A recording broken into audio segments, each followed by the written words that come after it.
It's said that if the leader in one country sneezes, the other country has a fever. So that's the kind of impact that is having. But still, the work that you need to do, you need to make sure that it has relevance to the local environment. You need to keep in account what that country or that area needs. The pace of change is neck-breaking today. You have no idea what is happening around the world. We are sitting here, Deepak talked about robots being introduced. I'll give you 2000. I walked into Germany with a company called Miele, and they took us around and they said this is our warehouse after we had gone into all the parts of that company. And I was waiting when they will open the door and we'll walk in. And he said, it's been 27 years, no human being has gone inside. That was 2000. And we are sitting in 2017 and we are still talking about the advent of robots. It's already happened across the world. Most of the developed countries are fully automated in terms of the factories and in terms of the warehousing that they have. I don't know how many of you have seen the videos that Amazon warehouses have shown. Yeah. Have you seen that? Yes. So what has happened is that you don't even need to structure and you don't need to have a place for anything. Those robots remember everything. Anything can be placed anywhere. It is not that FMCG is placed in one place and the electronics is placed in another place. Anything, wherever there is a space, it will be placed. The bot will go and get it because the bot remembers. Right? Automation, artificial intelligence, we all are aware of. Another aspect is digitalization of the workplace. What we've not even realized over the years is how much dependency we have on digital. Everything that we do today is online. Whether it is sending messages, whether it is receiving messages, whether it is doing transactions, whether it is buying. Today, somebody approaches you for a job, the first thing you look at is what is his LinkedIn profile say? What is he talking about to the world? I'll give you an example. There was this lady who had done a short film and there was a screening happening and a gentleman walks up to her after the screening and says, I would like to publish a book for you. So she said, I don't have a book. And she was shocked because she didn't know the guy. And the first thing that she did, the moment the guy disappeared, she opened up the phone and was looking up who the guy was. And she realized he was the owner of a publishing house. And most people struggle even after having a script in hand. But because of digitization, today everything is possible. Right? Democratization of the workplace. He talked about how it's no longer a pyramid. Right? It's more inclusive leadership. It's more collaborative leadership. Uberization of the work. You don't have a workplace anymore. Wherever you sit is your workplace. You just need to log in. Right? I work with organizations which have one person sitting out of San Francisco, 2 people sitting out of New York, 4 people sitting out of Hyderabad, 5 people sitting out of Bangalore, and the moment they all log in, the office is on. So that's what is happening to the world today. Disaggregation of work inside and outside the organization. This is one thing that is happening significantly. And I don't know how many of we understand this and know about it. IBM today, what it is doing is it has created an environment where the employees are shared with its vendors. They can actually go and work in a different company for a couple of years and come back after getting the required skill set. Similarly, it is having the employees from a vendor come in and work with them for a couple of years so that they understand them better. And then they go back and keep working on in their own organization. And similarly, projects are being worked on that way. Now, what it means to leadership. I've taken a bit from the thought leaders across the globe, some bit from what Randy gave us in the event that we had on the 8th, 9th and 10th. So the greatest danger in times of turbulence is not the turbulence. It is to act with yesterday's logic. And that's the challenge, biggest challenge we are facing in India. That we are trying to tackle the problems of today with yesterday's logic, and we think that even tomorrow that logic will stand good, and we are not ready to upskill. I keep on going to all of these forums and I keep asking people, when was the last time you had a training which you wanted, which you identified as a genuine gap for yourself, and you went ahead and covered or bridged that gap for yourself? They've not invested in themselves. You've not, I don't know how many of you have invested. Do you know how much do we spend on each of our child's education every year? Nearly a lakh. $1.5 to 2 lakhs in Delhi More than every year. And think about what that education gives them. None of that education is actually relevant to the workplace. It doesn't teach you how to live life. But you are expending that.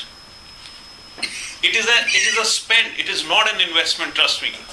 What I'm asking you is how many of you actually invested in making yourself ready for what tomorrow holds for you? Only 18% of organizations in India say that they have an ample leadership pipeline that will cover most of their needs. It's a very recent study done by Right Management. Average business now has a lifespan of just 14 years. And there was a time, not very far from now, good to great, talking about 100-year-old companies, 200-year-old companies, and that's what they thought was the milestone. We'll have it later. 1935, they said the average age of company was around 70 to 80 years. Yes. The questions at a later stage. Thank you. Write it down. Product life cycles have shrunk by 70% or more. Because earlier we would create a product and then we could keep on expanding, going to a new market, expanding the life cycle of the product. Today the launches are happening globally. So if the launches are happening globally, that means the consumption of that particular product's life cycle will happen in one go. Right? By a reckoning, the cost of excess bureaucracy amounts to lost output of more than 70% of GDP. What it says is that the complexity of the processes and the procedures and the permissions and the approvals that are coming up is taking away at least 17% of the GDP. And this is a recent study done by the Harvard guys. Send it to the Prime Minister. It's very important actually. Yeah. Our bureaucracy keeps on expanding. So CEOs rate their ability to manage change 20%, 22% lower than their expected need for it. Imagine now that you know that there is that need to manage what is happening around you, but you're not equipped to do that. A change gap that has tripled since 2006. In 2006, the pace was slower. Today, the pace is crazy. You don't even know how a new business model comes up and suddenly the world changes around you. 5 years ago, 7 years ago, there was nowhere. Today, if you look at it, the entire automobile industry as we know it would not be there in the next 20, 30 years because there is no engine required anymore. A Tesla has 18 changeable parts, vis-a-vis a car currently which has more than 1,000. It doesn't require servicing. Tesla gives you a lifetime maintenance free. Imagine that. At a $80,000 car, you're getting a lifetime maintenance free. Today you spend 5 lakh on a car and then you keep on spending 15,000 rupees every year on that car. Now what is expected of the leaders of tomorrow? Today the leader is a solution provider. Today people look up to leader that they will go with a problem and he will give you the solution. Tomorrow that would not happen. A leader is somebody who will ask the questions, who will ask the right questions, and the teams will be the ones which will come up with the answers and with the solutions. Leaders on the high to authority on the edge. This is what Deepak talked about when he said there is no longer a pyramid. The decisions will go to the field. The decisions will be real time. The people on the ground will be business oriented rather than just following orders. customer pull. 4Ps get more personalized. The world is moving away from one size fits all to made to order. You would not believe that there are things that are happening in the world where you can order a car which is made to order for you. Where you can order clothes today, walk into a store, give your fitment, come back 2 days later, and you will have factory-made clothes ready for you. What used to happen in the past? The tailor used to make the clothes. But that Now you was are ready but made. that was not machine-made. Whatever. Today, the same volumes can be generated with the technology has advanced so much. Earlier, if you look at a Rolls Royce, even today it is handmade, but it takes 6 months to make that car.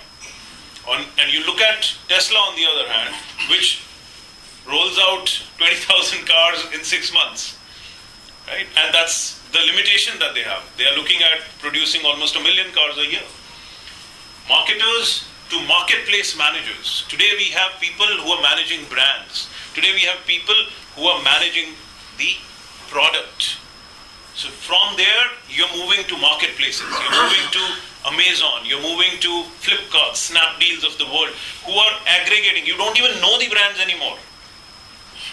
You don't know that half of the products that are available on Amazon are actually Amazon products. There is a tab that they sell, right? They have a Thanksgiving Day sale. They gave a $10 off on that tab, which was owned by Amazon. It sold 5 million pieces in one day. Right? And what's the cost of the tab? It was, I think, $50. It was sold at $40. Chaos learning. So today what is happening is that we create processes, we create systems so that there is standardization that is happening. Tomorrow there will be no room for standardization. Everything will be fluid. Everything will need to be done on the run. Elimination of variance to proactive anticipation of the next disruption. Imagine, today you're working towards not bringing any variance, and tomorrow you will be looking for disruption. How can I make something that is more innovative, which is different from what the competition is creating? And that's what will define the market tomorrow. Operational superiority will disappear, because what will happen is that the automation and robots will take over. Everything that is a standard, repeatable work will be done by robots. So operations will be standard across everybody. Every company which has the money to buy that technology will be able to have the same standards, same operations. So what will define is fail-fast experimentation, rapid prototyping, and continuous iteration, which means that you will have to grow. It will be a growth-oriented leadership that will be there. How fast you are out there in the market. How quickly did you come and how quickly you moved out. If you remember, anybody knows the Zara case study? Zara, what it used to do was that it did not produce its own designs. What it would do is, it would have tons and tons of people, hundreds of people out there in the market to identify trends. And whichever trend went up, so what is a typical product life cycle? It goes parallel to the graph goes parallel and then suddenly moves up. So what they would identify is which is the product which has just gone on the up.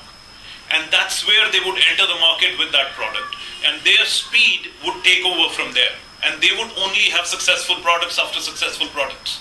And they would not have any sales. So they would leave that product line the moment it hit a plateau.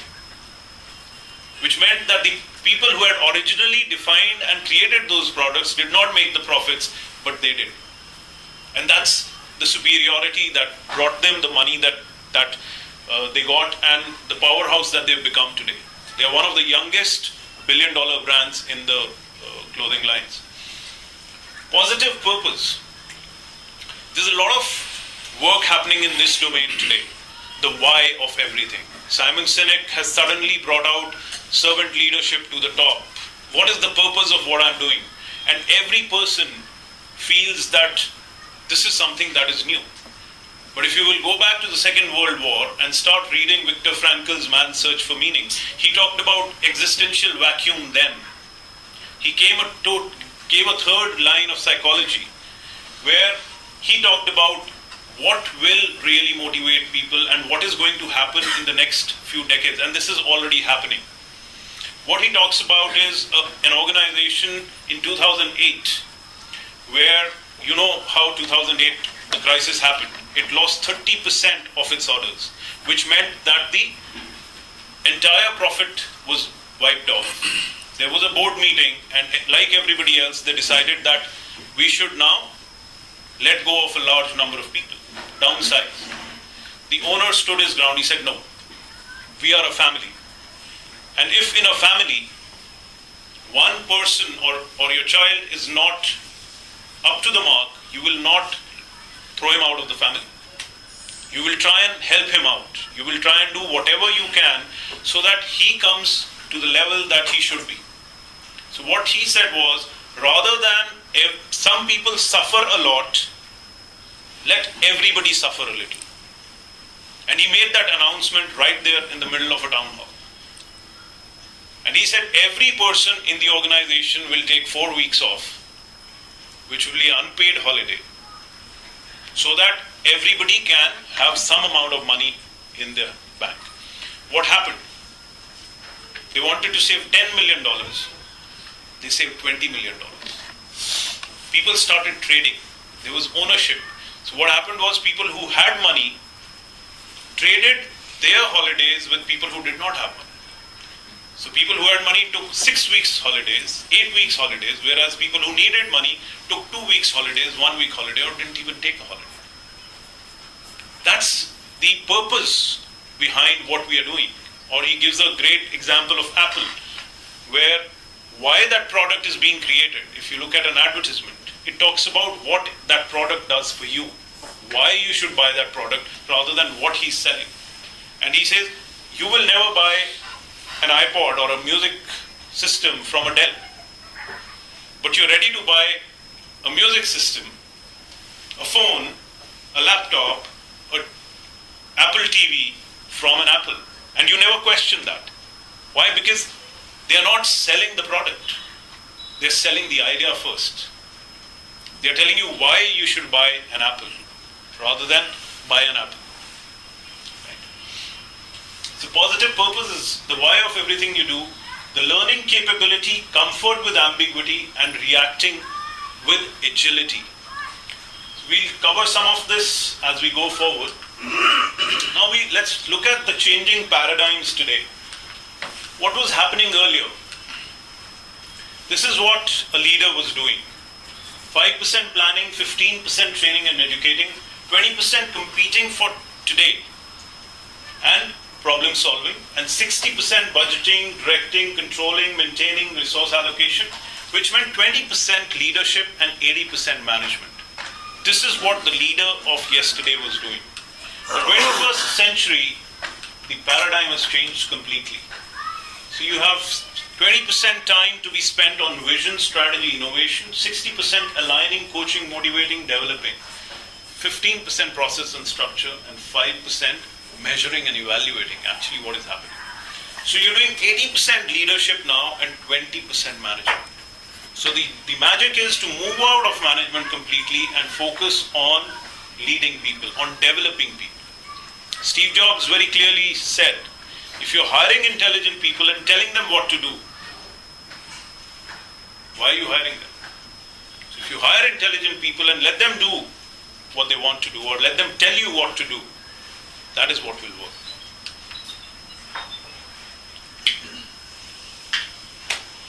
So Gary Hamel, one of the most prominent thought leaders in the world, put bluntly, there is no way to build tomorrow's essential organizational capabilities atop the scaffolding of 20th century management concepts. So the concepts are shifting away, they're moving away. What you need to do is look inside and see what is holding you back.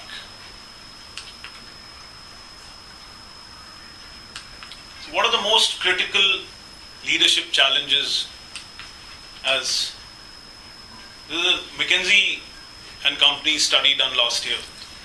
So the 39% of the people have rated employee engagement and retention as one of the top challenges, productivity and employee development as the second most important challenge, and leadership development and succession planning as the third largest gap that they see. 39%, 53 and 63. You can imagine how critical that situation is in terms of leadership, and this is globally. Now when we look at engagement and retention, what really used to happen at one point of time is that position was what meant everything. It was like an army. If you are a general, everybody needs to follow you. Organizations were the same. If you are at the top, everybody needs to follow. If you're the owner of the company, you are the owner of the company. Not very recently, there was this IT company, Indian guy, studied in Australia, had a Chinese partner, set up the company in Australia, shifted back to India because of the recession that happened. And they brought in a woman from GE to bring in systems and processes. 2 months in, what they see is that she's brought in all the changes that are required. She's put in all the structure in place. But the people who are closest to the managing director, the owner, are finding it difficult to live with that change. They don't want to come at 9 a.m. as everybody else is. They don't want to leave at 6 p.m. as everybody else is. They don't want to follow the processes as everybody else is following. So they keep troubling and they keep causing the problems. And eventually, the owner has to choose between those processes and her. And his friends who are there in the system. So what really would have happened? So she had to leave. And today she heads one of the largest global recruitment firms, HR. So what really we need to look at is, are we really living in the past and using our position as authority, or are we letting it happen from the work that we're doing? Are we the real role model for that? Coercion, and it was completely disengaged. People didn't really want to listen to you. Why? Because they are not being heard. Then you move to power. You talked about incentives and rewards. The systems changed. People started talking about incentives, rewarding people, trips given abroad, parties happening, all of that. Compliance, and still not engaged.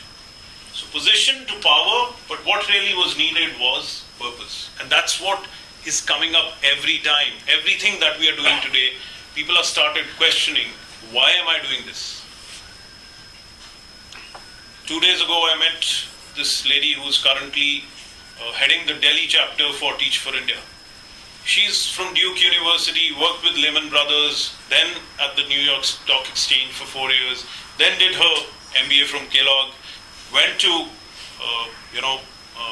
she went to Boston Consulting Group, completely dissatisfied, left it for education.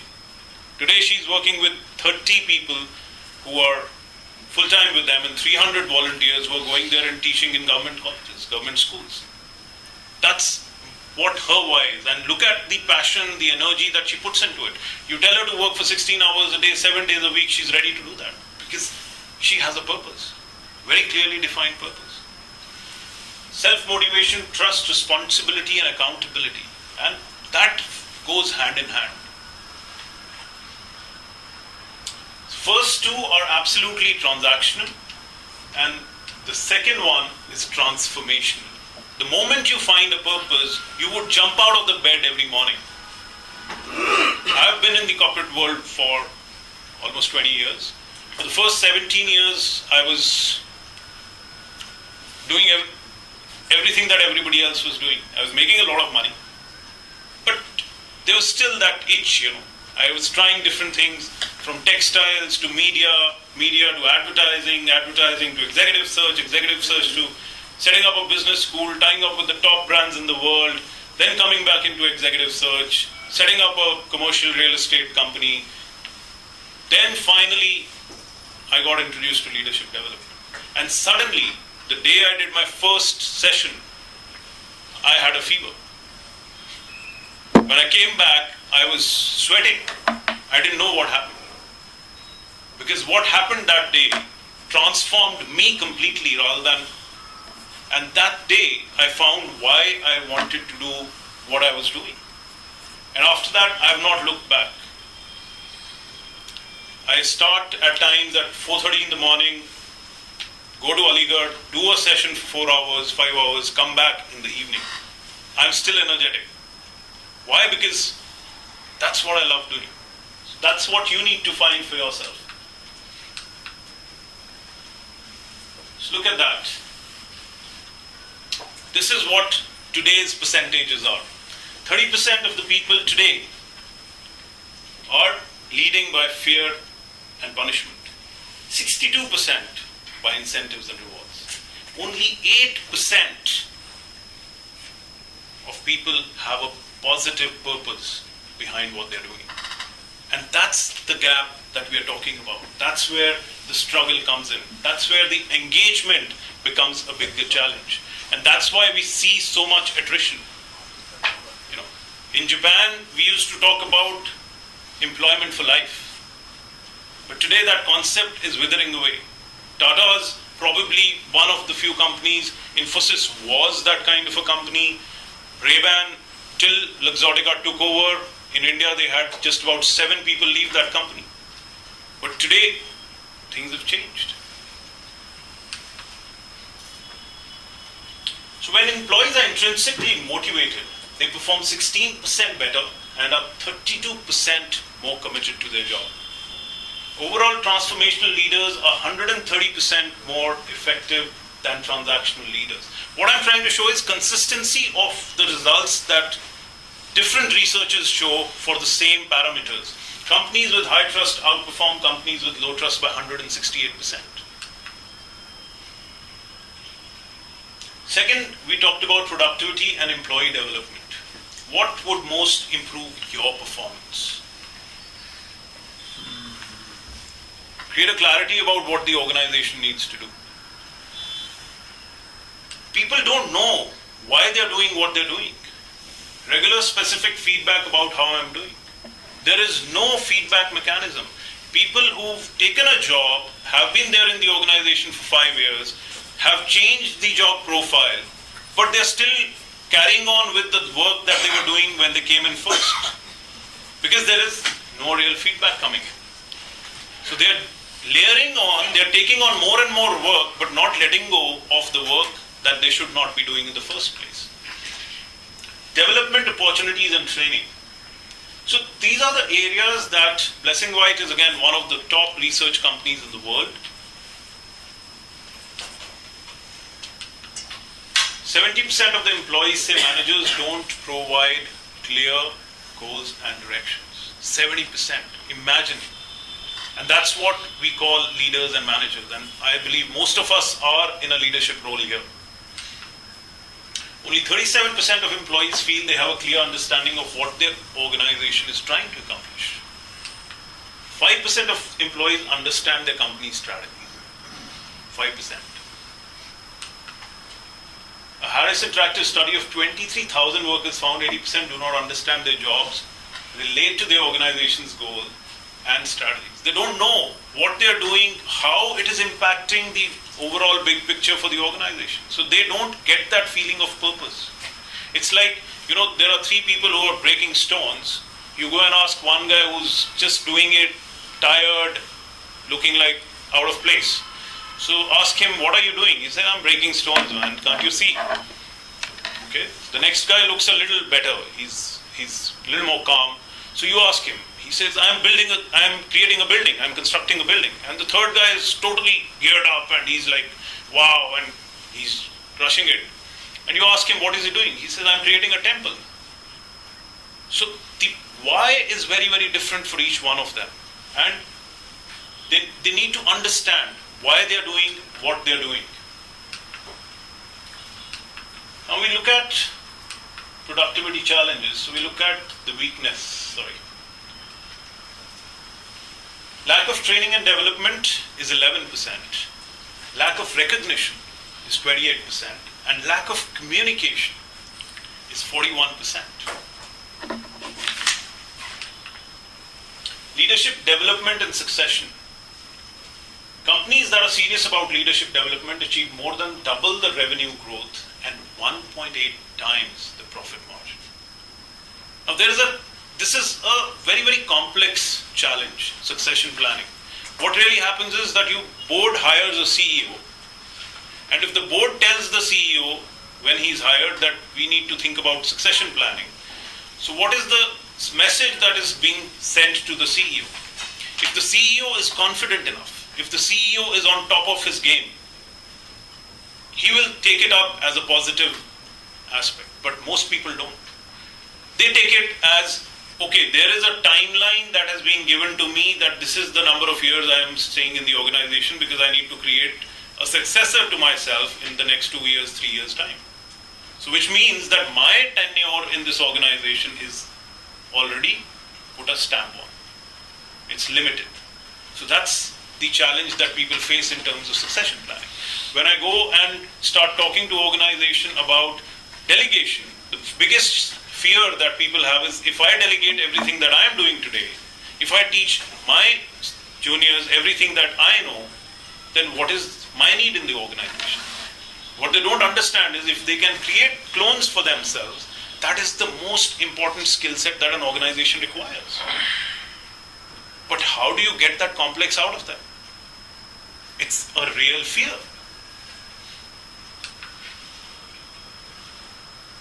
Let's look at leadership today. 51% of employees have diminished confidence in their business leaders. 50% of global organizations rate their mid-level leaders as fair or poor. Incompetence or bad leadership causes 56% of corporate failures. Just 10% of leaders feel well prepared to meet the challenges they will face in the next 2 years. Only 4% of leaders believe they possess the necessary mindset or skills to lead virtual corporations of the 21st century. People don't understand what is happening around them. The way digital is taking over, the way artificial intelligence defines work today. How many of you know how YouTube and Facebook works? Any idea? Brilliant. So it's based on your behavior with the platform, what you are currently seeing? The suggestions will be based on that. Absolutely. So they brainwash you. I'm telling you literally. So if, let's say, we have the elections going on and you've gone to the site and seen, show me something positive about Modi, right? After that, you will only see positive about it. You will not be shown anything negative about it. Because that's what you've chosen. So they will show you the content that you've chosen. You put out there, Goa. You're just feeling, like looking at Goa, right? You have 5 minutes. After that, for the next 2 weeks, you will get everything about Goa in your, whatever site you will open. True. You will get only Goa. You will get tickets to Goa, hotels to Goa, food in Goa, places to visit in Goa, whatever, So that's the amount of, and then what do? You book a ticket to Goa. You book a ticket to Goa eventually. And that's what it is, top of the mind awareness. That's how advertising works. This is called DOMA, the OTS, the opportunity to see, the number of exposures that you get. That is spaced repetition. And that's the manipulation that is happening today in every field that you're getting into. Leadership remains the number one talent issue facing organizations around the world, with 89% rating it as urgent or important. Only 13% say they do an excellent job developing leaders at all levels, the largest gap in our survey. And that's our opportunity. We all consultants, right? That's our area of opportunity. Only 7% of Asian companies believe their leaders are very, very well prepared to address business challenges over the next 2 years. I'm not even talking 20 years. I'm talking just 2 years, because you thinking that you can plan for 20 years, you really can't. Just 11% of organizations in Asia have been very successful in identifying and accelerating leadership talent. This is something which actually explains. I read a book about how to be a great leader and realized I don't do any of those things. I'm surprised that a book with so many errors could get published. That's what our belief is, because that's what we're doing. In an ongoing study of the qualities people most admire in leaders, only 4 qualities were chosen by more than 50% of respondents. In other words, the majority of people agreed on only 4 leadership qualities. Honest, 88%. Personal leadership. That you need to become a role model. Are you doing what you're saying? Are you true to your word? Forward-looking, 71%. Are you strategic in nature? Can you see the trends that will change tomorrow, the trends that will be happening tomorrow? Competent, 60%. How good are you at doing the things that you are asking of others to do? Inspiring, 65%. Motivational leadership. Do you inspire people to go ahead and do something, or do you put fear in their hearts and minds? That's something that you need to be very conscious about. Now, this is something that we have talked about in terms of what the realities are, right? Now, this is a futurist's perspective on what leadership development trends are looking at currently. So complexity is the new normal. We all understand that. I'll not go into all of this, but what you need to understand is everybody who's going out there, he's understanding that, it is at least 300% more than earlier. Just 5 years earlier.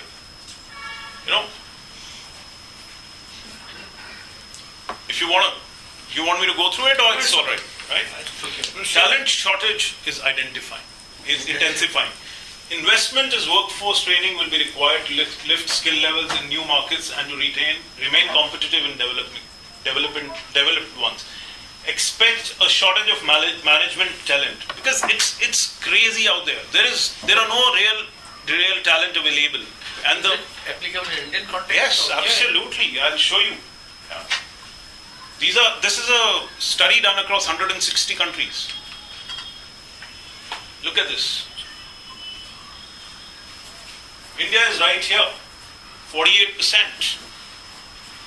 The challenge that we are facing in terms of finding people, good people, and look at providing additional training and development, strategies employed to overcome the talent shortage.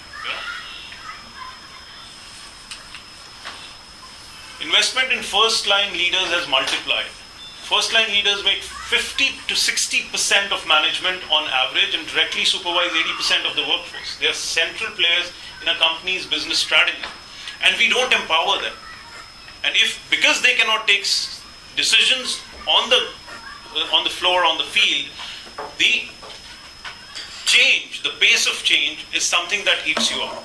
Because you're not able to be flexible, be agile, you suffer. An engaged workforce is a huge market advantage. In organizations with engaged workforces, absenteeism is lower by 37%, turnover by 37%, safety incidents by 49%, productivity is higher by 18%, profitability higher by 16%. This is the state of the global workforce. This is done globally, this survey. Multiple studies over the past few years show that around 20% of the employees in any organization are actively engaged. 65% are somewhat engaged, and 15% are totally disengaged. So what is happening today? You're moving from personal leadership to collective leadership, to collaborative leadership. Today when I go into an organization, they have, let's say, an organization has 3 product lines, but it is being manufactured in the same plant. So what happens is there are 3 different sales teams which are selling those products, and each of those teams is putting pressure on the guys who are producing. And there are the guys who are coordinators for that are screaming murder, because why? All of them want their products on priority. The teams are not collaborating. The day they sit together and start to understand why the one guy wants it on priority and why the other guy wants it on priority, they start doing things very, very differently. This happened in Saint Gobain. You can go there and check it. Their sales went up from a 3% year-on-year growth in March to a 27% year-on-year growth in June. In 3 months, they could have that kind of a difference by just becoming more collaborative between their sales teams. So many thinkers today suggest that innovation change new directions and strategies emerge not from individuals but from social networks. That's something that is very, very important, critical to remember, that it's not just you. It's everybody together who will contribute to making a strategy today.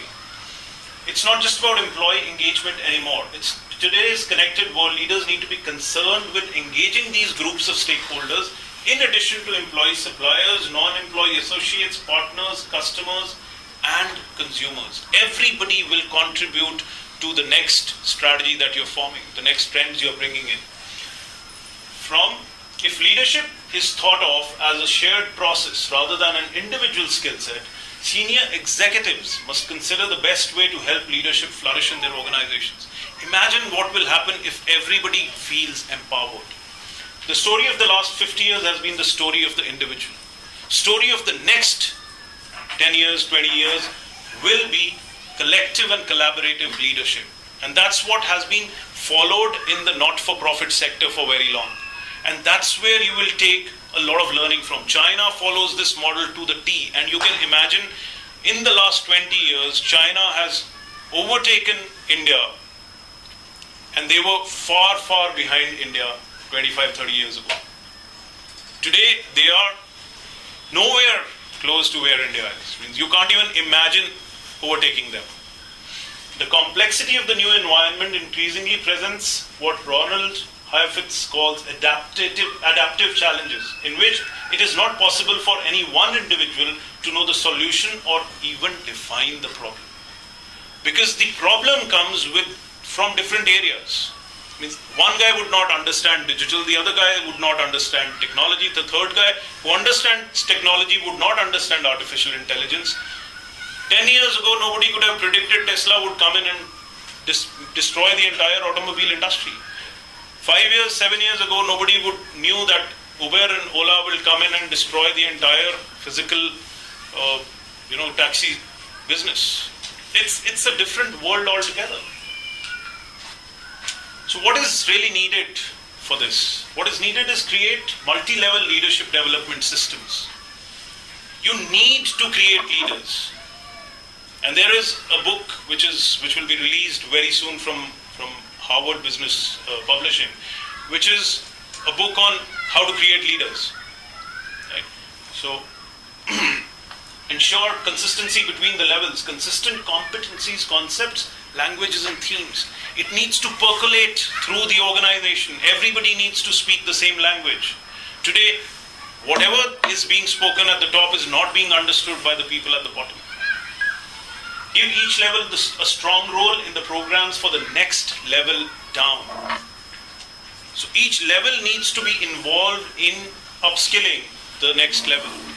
Be intentional about bringing together leaders from different business units, functions and geographies for training and development opportunities. What it does is it brings in a lot of new ideas.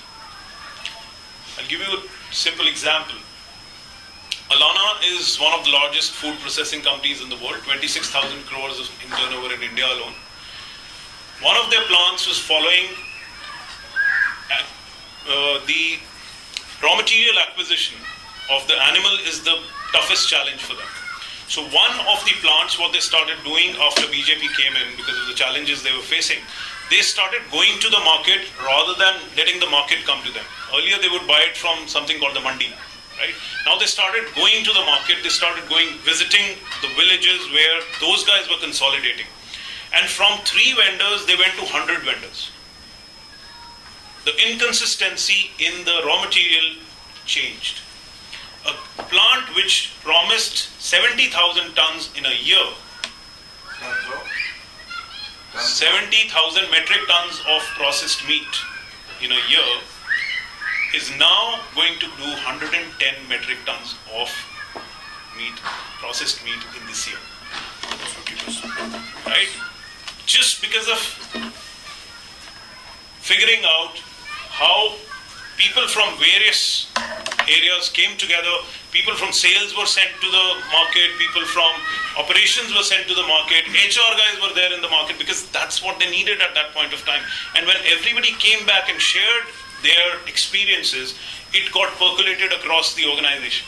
Today they are trying to implement that whole thing across every plant.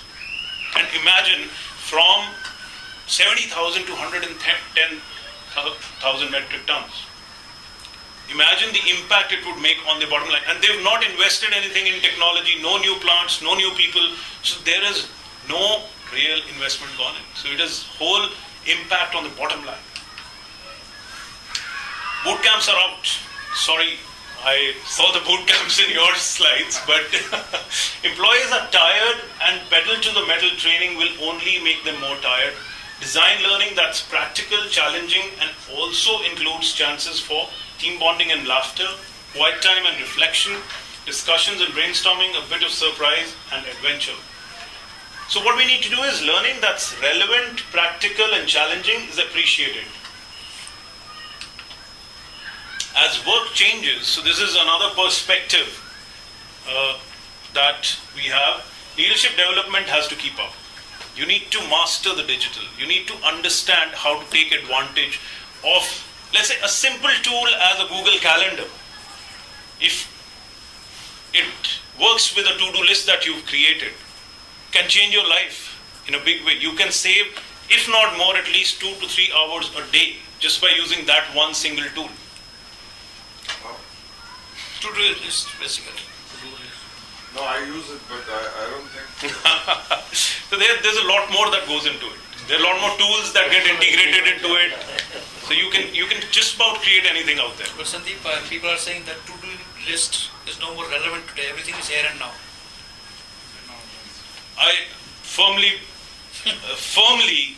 don't believe in that. Well, that's the daily, monthly, so it's very. It's here and So now. you need to go beyond the classroom experiences. You need to go real time. You need to go out there. Learning from the books is history. You need to go there because every day things are changing. You don't know what will happen out there. Yesterday's experiences will not define tomorrow's outcomes. Expert coaching. The Marshall Goldsmith, Daniel Goleman, they are the Shri Ravi Shankars and But Baba they're- Ramdevs they're also of vin- US. They are also vintage, They're not. They're not. Trust me. But they're also The doing lot of amount of innovation that these guys are doing. They are doing crowdsourcing. They're not, sir. If you want Marshall Goldsmith today, you will need to pay $1 million, So fine. right? No, if you don't get value, you will not pay him.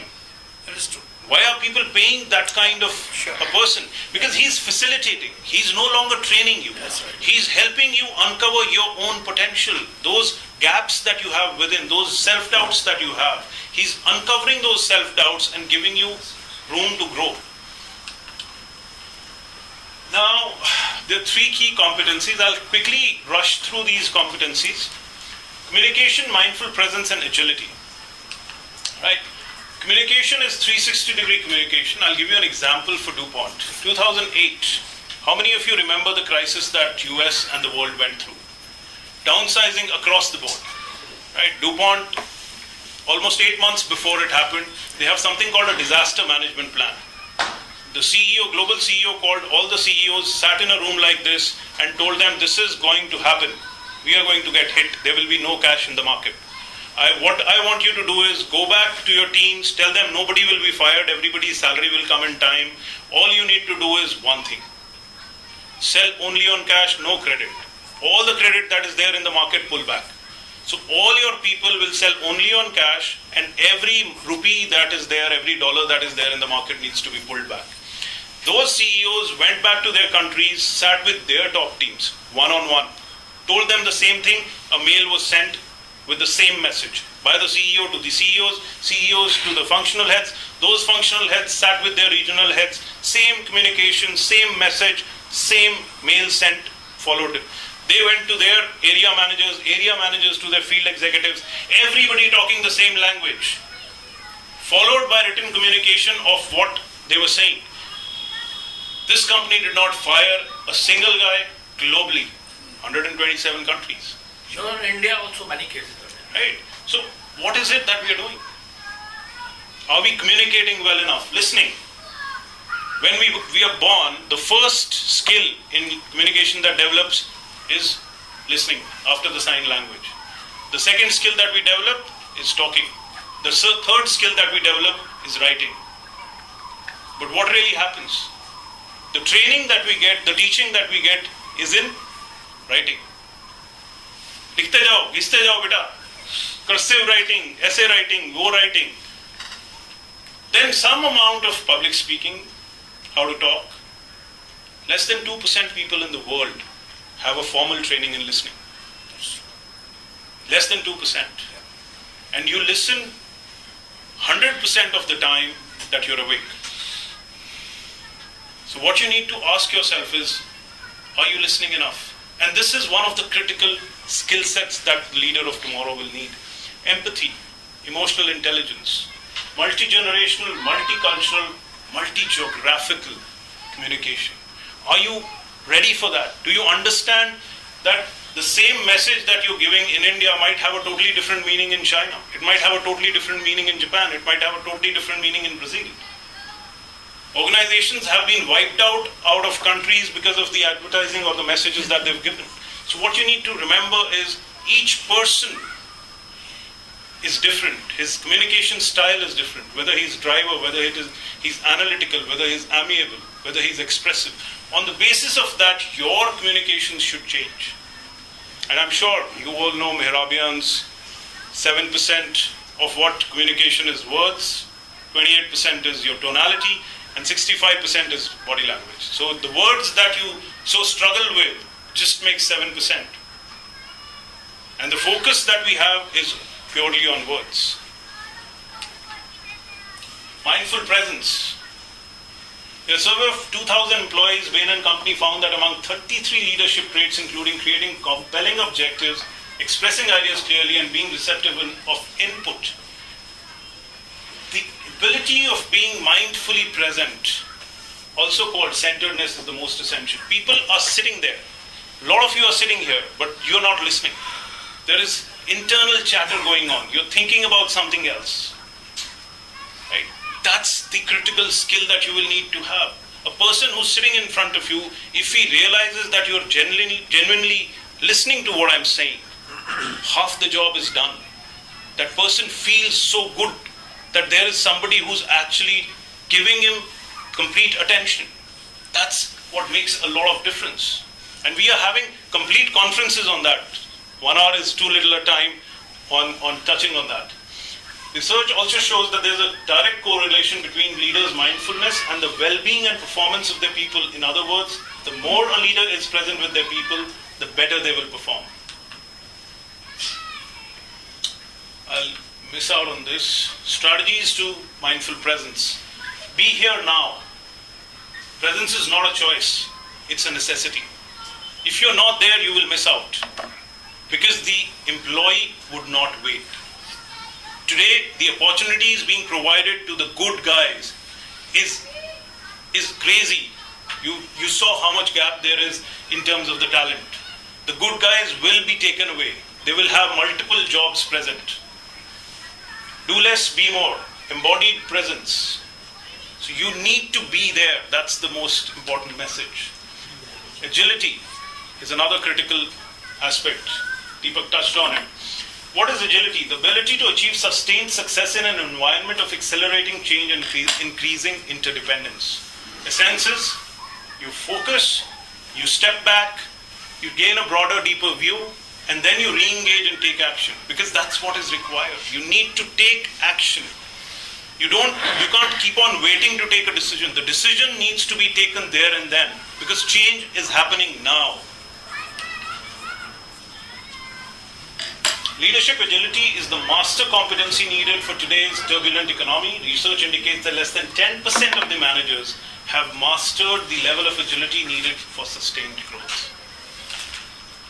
Agile model, anticipate change, generate confidence, initiate action, liberate thinking, and evaluate results. It is basically how people, technology, and processes come together. These are the conventional stages that agile leadership has. You have experts, which are 45%. These are technology, operational, subject matter experts. Achievers, 35%. Strategic outcome orientation. Catalyst, co-creator, and synergists are just about 10% today. So that's where you need to be. Levels of agility. There's a complete session that I can do on this, but So what we need to look at is context setting agility, stakeholder agility, creative agility, and self-leadership agility, and the aspects that go with it. And this is a study, though it was done in 2006, it is still very relevant, and people are actually developing on these studies now. More and more people are going back to Bill Joyner and Stephen Joseph's study and trying to figure out how important, because agility is now become of essence. It's taken its shape now. Leadership agility is directly analogous to organizational agility. Now, this is what is the most critical aspect, because if the leader is not agile, the organization will not be agile. If the leader cannot take decisions quickly, the organization will also stutter. The organization will slumber, it will be slow, and that's not what you need in the next few years. It's the ability to take wise and effective action amid complex, rapid changing conditions.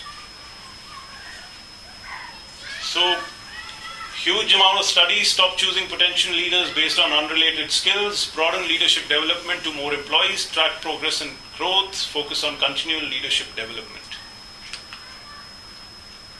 So now how do you do all of this? Self-discovery is the first step of enhancement. I'll miss out on the ladder of success.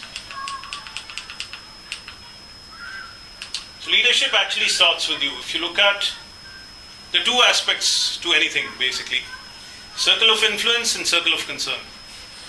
How many of you know about this? Brilliant. Brilliant. So what you need to look at is who is responding to whom. This is the COI, which is your area, and this is the COC, which is all the environment, everything that is around you. So whether you are solution-oriented or whether you're problem-oriented, are you blaming the environment, the people around you, for what is happening to you? Demonetization happened, my business went down. Right? GST happened, my business again went down. What is it that you're doing? There are organizations which have grown in every crisis. There is somebody who's still growing. GST CAs have grown. Right? So, Somebody's loss is somebody's. so if you're reactive, if you're blaming the environment, if you're reactive, your circle of influence actually shrinks. Your control goes down and you become more irritable, more frustrated, and feel like a failure. What happens if you start focusing on what you can do? Your circle of influence grows because you are confident, you are raring to go, you are doing everything that you can. And you work on things that you can do something about, and results start to happen, and you keep on growing.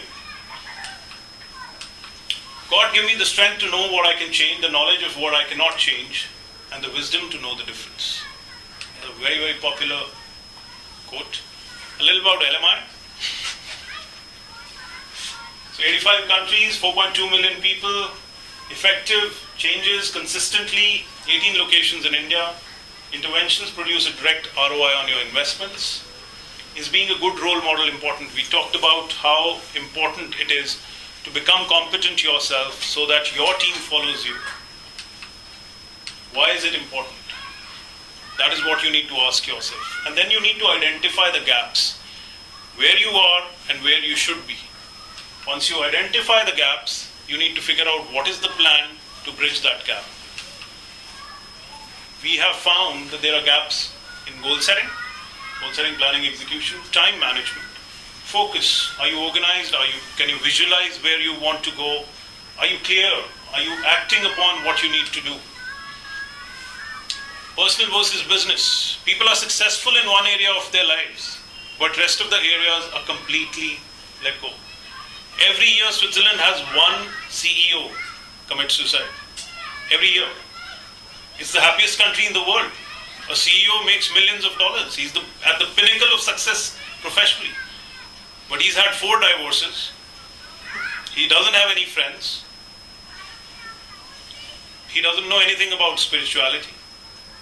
All he knows about is to go to the office and come back. So he feels alienated. Existential vacuum is working again. Passion, fire in the belly, desire. Are you going faster to the office or are you coming home faster? It's as simple as that. So how fast does your car drive? With people, empathy, listening. Are you really there? Delegation. Know what to delegate, why to delegate, how to delegate, and whom to delegate. If you want a fish to climb a tree, it's not going to happen. So you need to know who can do what out there. Teams. Do the teams, are they engaged enough? Do they have their purposes very clear? Are they performing? And if they are not, then why are they not performing? All levels surround with competent people. If you develop your people, they will become competent. You don't need to look outside for competencies. You need to look inside. You need to see what you have so that you can develop them. Because they know your business very well. If you bring somebody from outside, he will take another 6 months to understand your business before he becomes productive. LMI touches all of these in a powerful way. Process that is battle tested. As I said, 51 years, 4.2 million people, consistent results. I can give you examples by barrels. Experiential application-based programs. We have one example sitting right here. Transformational versus transactional. We don't do 1 day, 2 day programs. The shortest program is 9-week program where we have one session of 4 hours every week. We help you set your goals, identify gaps, set goals, and then help you create a tracking mechanism for yourself. The audits are done for your productivity, for your communication, for your time. The time audits are done for your delegation, for your team management, everything. There's an audit to identify where you are and where you can go. Live projects, you set your own goals for those 8-9 weeks, and then you work on those goals and see how the goals that you set for 8 weeks usually get finished in how many weeks, sir? 4-5 weeks. Brilliant. Increases effectiveness, promotes efficiencies. Do you want to develop your version 2? So we've all seen the version 2, 3, and now iPhone has a 10 and 11 coming in. Intent and attainment. So do you have the intent, or are you really looking at putting action behind it? Expectations and execution. What is it your expectation from yourself, and are you really going to invest in yourself? So what Mahatma Gandhi said, I'd like to close with this: the difference between what we do and what we are capable of doing would suffice to solve most of the world's problems. Personal leadership is doing what you're capable of doing, is about achieving your potential, always beating your previous best. And this is also what Buddha says. So let's all become Buddha. Thank you so much. Already Buddha is here. Yeah. That's the ultimate, sir. ये corporate leadership के साथ एक social leadership का भी concept किया sir ये सिर्फ social leadership है, कॉर्पोरेट लीडरशिप तो बहुत दूर है. बहुत दूर की बात. Please, So Sandeep. we work on all areas of your life. We work on your financial and career. We work on your personal. We work on your health. We work on your family. We work with your social, spiritual, and your aptitudinal and educational. This is more on the corporate side. Marketing is one of the part. Yeah. So 80% of the people who do LMI programs across the SME segment. Thank you, Sandeep, for a wonderful insight, really engaging and really great amount of insight. I'll try to do the summing up maybe towards the last, but I think I'll leave because a lot of anxieties I'm witnessing around, and I would leave the house open for question answers. We have around 20 minutes, so we can engage ourselves in question answers. Please feel free to ask as number of questions as you can, but my time limit is 20. After 20 minutes, I will not allow. Please. Well, can I? Yeah, please. It's just question, Mr. Nagpal, because I got stuck with one of your quote over there. Yeah. That we're having a turbulence time because it is to act within yesterday's logic. If we're having yesterday's logic, Right. hence you will face a turbulence time. Right. This is almost different from the VUCA, because when you talk about VUCA word, VUCA is basically taken from the American army. Yeah. Because when they were stuck, they used their previous logic with the latest technology, hence they got successful. Yes. That's what over here, because once you're feeling a VUCA world or facing a VUCA world, your yesterday's logic can definitely work, Sure. provided you are acting in a smart manner. Sure. This is what I feel. So I got stuck on that. Can you please clarify on that? Absolutely, absolutely. See, when you look at the armed forces, they work very differently than what we work, in the corporate world. The corporate world is changing at a pace which that world is not changing. If you look at the way artificial intelligence has taken over the corporate world today, the defense part of, at least in this part of the world, is not that forward. And in those countries, it is still quite ahead of what we are doing right now. But having said that, change today is far more than when VUCA was conceptualized. The VUCA has become obsolete already, because the complexity that we face today is a multiple of what it was at that point of time. Sorry for the interjection. When Sure. you spoke about the armed forces over here, India is the, I think, second most smart armed forces. No, I don't deny that. I'm saying in terms of the advancements in technology. I have not completed one Sure, sentence over sure. here. Not only smart, entire armed forces, I'm talking about Army, Navy and Air Force, when they recruit people, they're the most smart people in the world altogether. I'm not from armed forces. I am. But I'm talking about, I'm trying to have a narration over there, Yeah. trying to compare, doing a comparison No, I with the corporate and the army, because you're talking about VUCA world. sure. That's sure. why I mentioned. Sure. Totally understand. Thank you. Good evening, Sandeep. My name is Vikas Jain. I am founder of Adyan World. So my question is, you mentioned in the statement that learning from book is history, which I disagree based on one. There is an HBR article which says, for those who want to lead, read. I agree. There is another statement which says, leaders are readers. Readers may not be leaders. Yes. I am giving all this description because tomorrow at the same time, same place, I am going to deliver a program on self-learning leadership. And reading is a critical component of self-learning leadership. Wonderful. Yeah. Brilliant. Very good question. See, there is a context to that, and the context is not where you're coming from. I love reading. I'm a voracious reader. Many times. So I'm not saying that it is not something that will help you. What I'm saying is that the world is changing at a pace with which these books are not. Right? The books that are written today have been researched many years ago. Right? The Harvard article that you're talking about, the article takes around a year to write. After that, the editorial takes over. They will come back to you for multiple more iterations. By the time it's over. Right. So you need to understand where I'm coming from. That the pace of change, we are talking about taking a decision in the here and now. And if you start looking at the books, yes, please. You mentioned at one place that because of this transformational instead of transactional, leadership has to have a purpose. Yes. And this is futuristic. Yes. When in the history we had leaders who did not have purpose. No. Understand.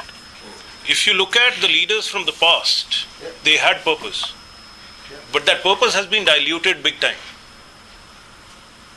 So if you look at the purpose, if you look at that slide, the purpose has gone down from 26% to just about 10% now.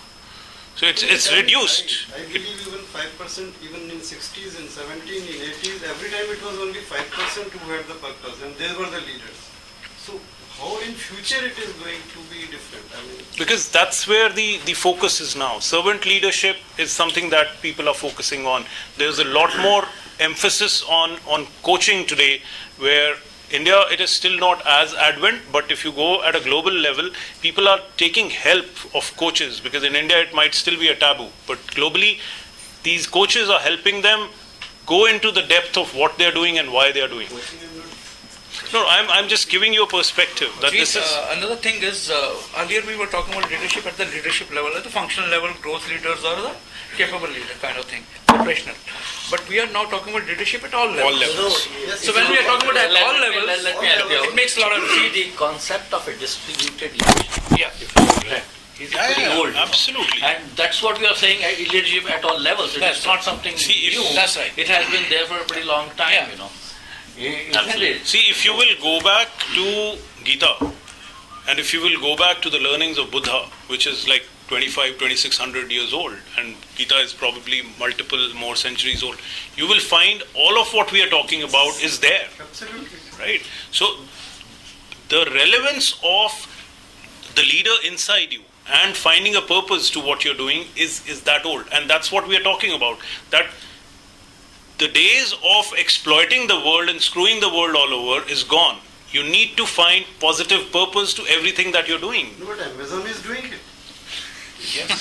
Yes. And that's why they're successful. So where is the leadership then? No, but Where is the they are not purpose then? screwing it. Ultimately, at How the is end of the day, Amazon? it's the money which No, plays the role. let's understand. How is Amazon screwing it? It is it. No, let's understand. They are trying to Are they really encash the want to live in opportunity. a world where everybody gets an equal share? They don't have any purpose. The only money is the purpose. So they are doing it. See, So business there are cases where Opportunity. you know, purpose is I would- there. I It can would- be a selfish. I would like you to go back. it was always there. Then I'm saying I would like you to go back and look at the vision and mission statement of Amazon, how it has evolved over the years, and then look into it and see what you're saying.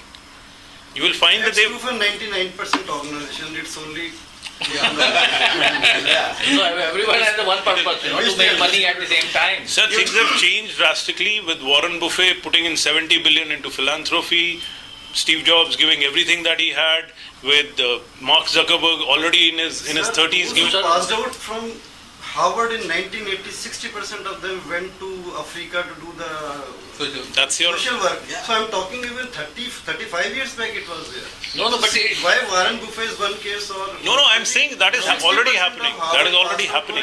yeah, you see That's- they That is what I'm saying. The positive purpose is already taking shape. Always there. It was there, but it is. always there. Okay. True. That's what I'm saying. It had gone down, it is coming back again. Lot of time we are working the purpose for survival or achieving the Yeah. goal. You have to focus. Yeah, on it, you the know. question That's is- what the- Sure. Question is focused. I have 2 points. Yes. One is that... Not questions. Not Point, questions, point. right? Question. You could say Observation. questions or observation. Observation. Okay, Points, sure. whatever. Two points I just want to make. One is that why is there so much... everywhere you go, this talk about we develop leaders. All schools, colleges, we develop leaders. Everyone is talking about we develop leaders. I mean, how can you have a world where 6 billion people are leaders? That is one. No followers. That is one. Sure, sure. Second Brilliant. thing is, this question about purpose, is not new actually. It I is. remember reading a book about 37 years back. I got it from Khan Market. It was a book on the psychology of criminality, And there the author said that people without purpose become breeding grounds for all sorts of illnesses and social evils. Yes. And that man is at his best when he's moving ahead with a strong sense of purpose. So psychology is actually what you call as, spearheaded developments in leadership profession. Indeed, it has. And it is, one must also look at this area of... So I did talk about Viktor Frankl's Man's Search for Meaning. That's the pioneering work on purpose. That is where a person who had spent time across multiple concentration camps was the only survivor across all those concentration camps, because he knew why he was doing what he was doing, why he was struggling and why he was fighting to survive. And that's where that entire study of psychology, which is a third, you can say, pillar of psychology today came up. Yes, Sumit. That was after the Second World War. I would like to add one Yeah. thing to Sure. Into just 1 minute. I'll just come back to you, Sumit. I Just give me a take a cue from what AS said, because I think the armed forces have to be technically superior. Otherwise, Yes. you know, things like the way they use drone technology or artificial intelligence is sometimes, or majority of the times, much higher than the corporates. Corporates are slow in adapting to that. And the second thing is, this kind of a statement of yesterday's logic, I have huge reservations, because faced with a problem, we have to keep our mind open to all sorts of ideas. Whether it is past, present, or maybe that idea will come in the future, I might be the creator of that idea. So, and you yourself accepted the fact that, you know, Gita has everything that we today discuss. So that is where the whole thing is. Why restrict ourselves by saying it is yesterday's logic? Any logic is good so long as it solves my problem. That is one important I thing. agree. Second thing is that, taking again a cue from Jeet, that there is a lot of hype. Pardon my saying this. All Western ideas, they will come up with, you know, that is the best. It's something like marketing of Lord's cricket ground, which has a 9 feet depth on one side, but that is the mecca of cricket, as if other grounds, they have far superior facilities and everything. You know?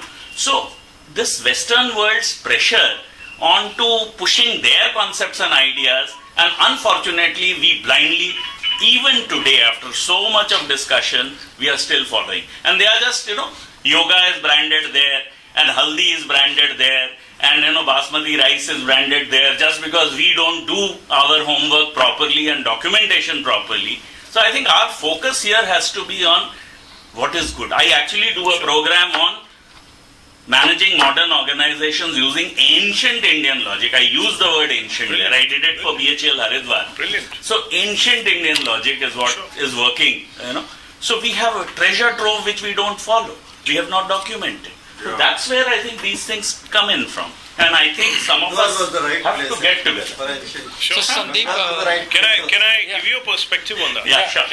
So I totally believe that, and everybody who's done that study also believes that. They just say that because we cocoon ourselves in yesterday's logic, we don't look at the options and the opportunities or the challenges that today from that is perspective, you producing. said. So what I'm saying is the volatility that today brings is immense. So there are things, unpredictability all over the place. So that's what they're talking about, that you should keep in mind all that is happening today while you are bringing in yesterday's logic there. So you cannot do it with that alone. That is Alone word is the key. In fact, with VUCA, what we are doing with our clients is scenario analysis. Absolutely. Every aspect of VUCA Absolutely. we pick up, have a meeting. Okay, what all can be uncertain? What all can become complex in the next 2 years? Absolutely. And then we have different Prepare scenarios. ourselves. The armed forces actually work like that. Yeah. If They do. Pakistan does A, are we prepared for B? Pakistan is not going to come and tell you I will do B or I will do C. So for all possible things that Pakistan can do, we have to have a strategy in place. So we do- that's the scenario analysis. we do the same thing in a classroom. that's true.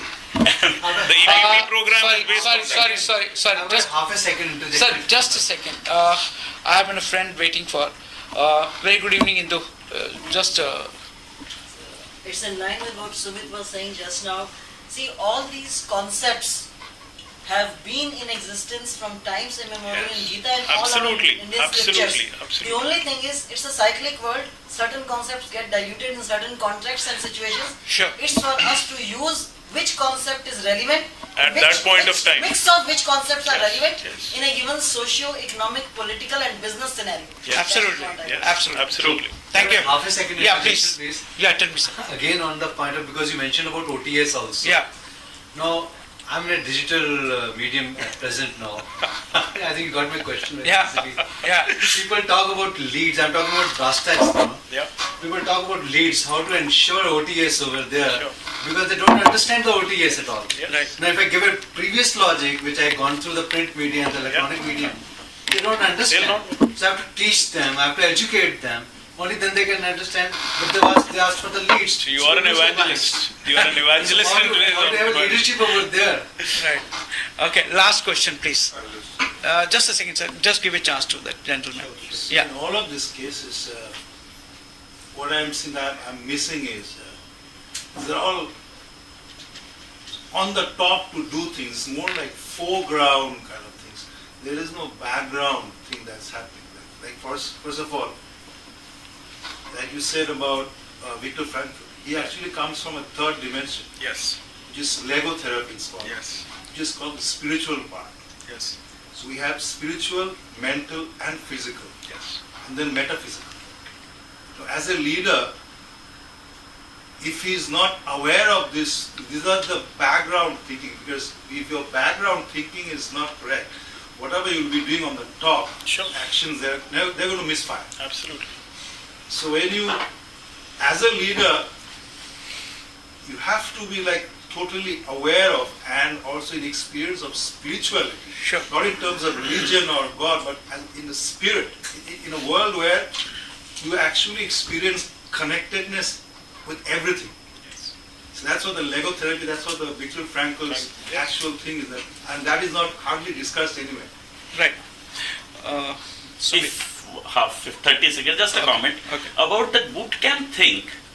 While you are right that we have to move away from there, but I feel that we have all levels of professionals.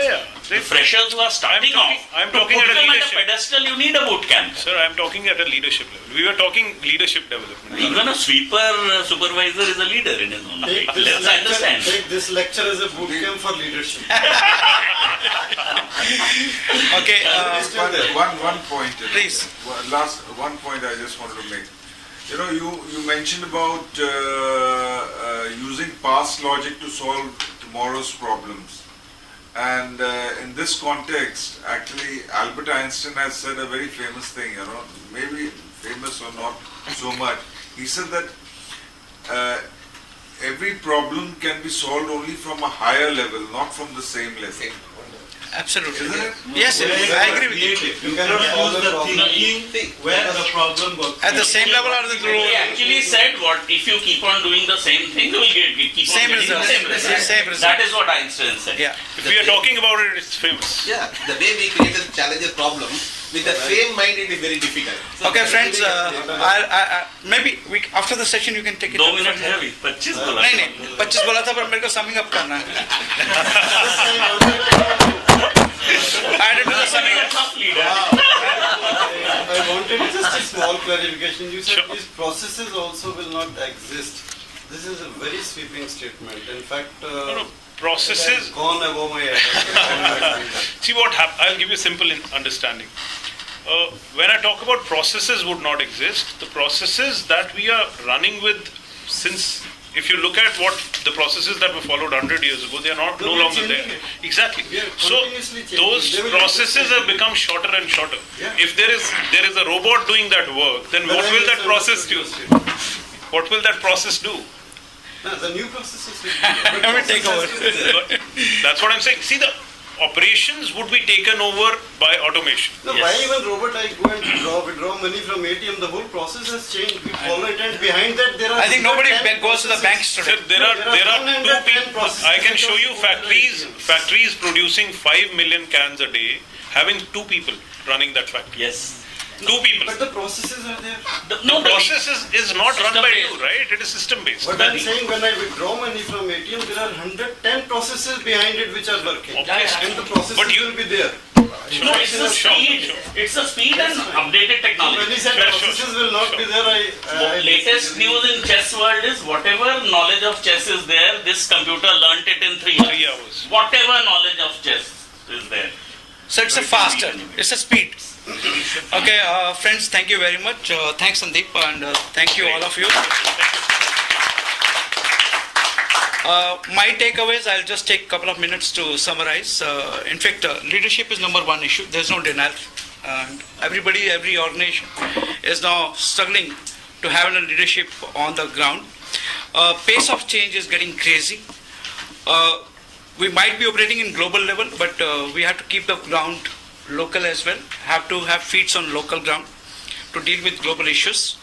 Lot of provocative statement. People do talk about that handling the issue with the past logic. Maybe past logic, or there any logic which is favorable to me. So I'll look at that from that perspective. Leadership for tomorrow is more questions than the answers.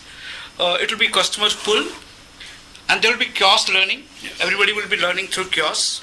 Time has come for the inclusion and inclusivity. Yes. you need to have a positive purpose around.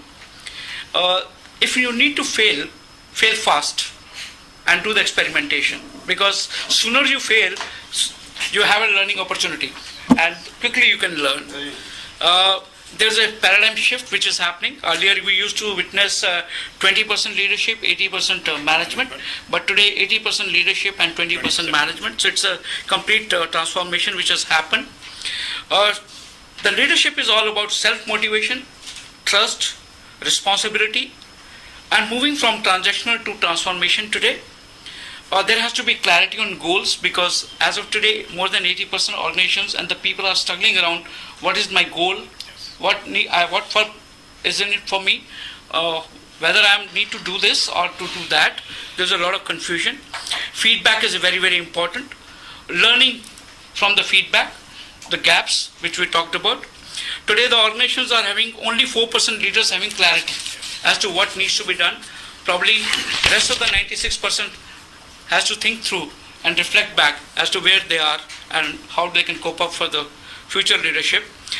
Certain traits of leadership is very, very important. You did talk about honesty, transparency is the first and foremost. Forward-looking, competent, inspiring. And the challenges ahead are complexity is getting new normal. So we all day in, day out going to face it. There will be talent shortage. We have to make sure that with the limited resources, if we can manage quantum leap forward, nothing like it. And work on employees' engagement, because most of the time we are struggling. Employees are there, but they are disengaged or not engaged. And important thing is we need to have a consistency. We need to have boot camps for learning. We need to have master the digital and expert coaching. If we possible, we can leverage in and build the competencies around. And the competencies, three major important. One is the communication, mindful presence, and agility and adaptability. And lastly, what I have picked up is you need to have a marrying of between people, process, and technology all together. And there is a reason for. You have to create your circle of influence, and you have to have a circle of concerns, and you have to address while addressing these things. That's my takeaway. Thank you very much, Sandeep. Wonderful thing. And request Rakesh to do the vote of thanks for a couple of minutes. Shall we do the honors first? As you wish. Let's have the honors first. Yeah. Yeah, Sandeep. Do that. Come on. Wish. So branding is important. Sorry. So let me. Should I get one too? Sandeep, it was wonderful listening to it. Thank you so much. Absolutely.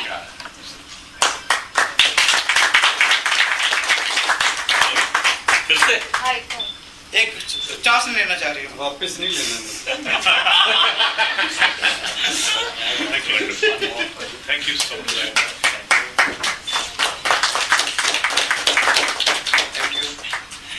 एक और ले लो या Thank you. Sandeep ji, congratulations. Thank you so much. Outstanding. बेटे हमारी Delighted to meet you. Very good. आशीर्वाद चाहिए.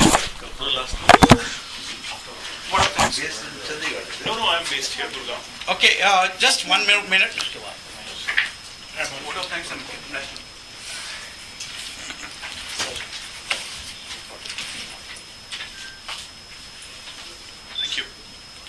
Thank you. Please. Kindly be seated for the vote of thanks and the national anthem. Which we all good things come to an end. I'm sure for a topic like this, is 90 minutes is too short a period, and that too when the house is full of intellectuals and intelligent people and all have the different viewpoints about this, what I call is a very complicated subject, what we call leadership, because this is the subject on which everyone can speak, right from the peon in the office. He will also give you a feedback about the CEO, you see. Okay, so when it comes down to talking about leadership and people, everyone can go beyond their, intellectual levels to speak. So at the same time, thank you very much, Sandeep for a lovely presentation. So I must say the presentation was lively and contained most of the lot of provocative relevant stuff quotes also that is needed to wake you because, up. you know, the shake things, to concept shake of up. leadership, when I started working in 1981, at that point in time also the issue was around the leadership. And today when I do the consulting, it's around the leadership only, that we need to develop And it leaders. will continue for many years. Many years. I mean, the issue, and in fact, in the times to come, the issue will revolve around the leadership only. And the challenge will be more now because we'll have a lot of educated people entering into the workplace. And that's where I talk about the delegation and the redefinition of the work, How do you handle the delegation side, If you are I am Ahmedabad guy and the guy who works under you, he is from, Wharton, then how to delegate? Okay, so you haven't talked about those kind of, the complexities and the fear that people will undergo at the workplace when they will have more educated people under them. That will be a real challenge for the leaders. You can manage people who are less educated very well, but the challenge is to, managing people who are more qualified and more older than you. Younger people, it is easy, and that's why you find that for them also different stages are there.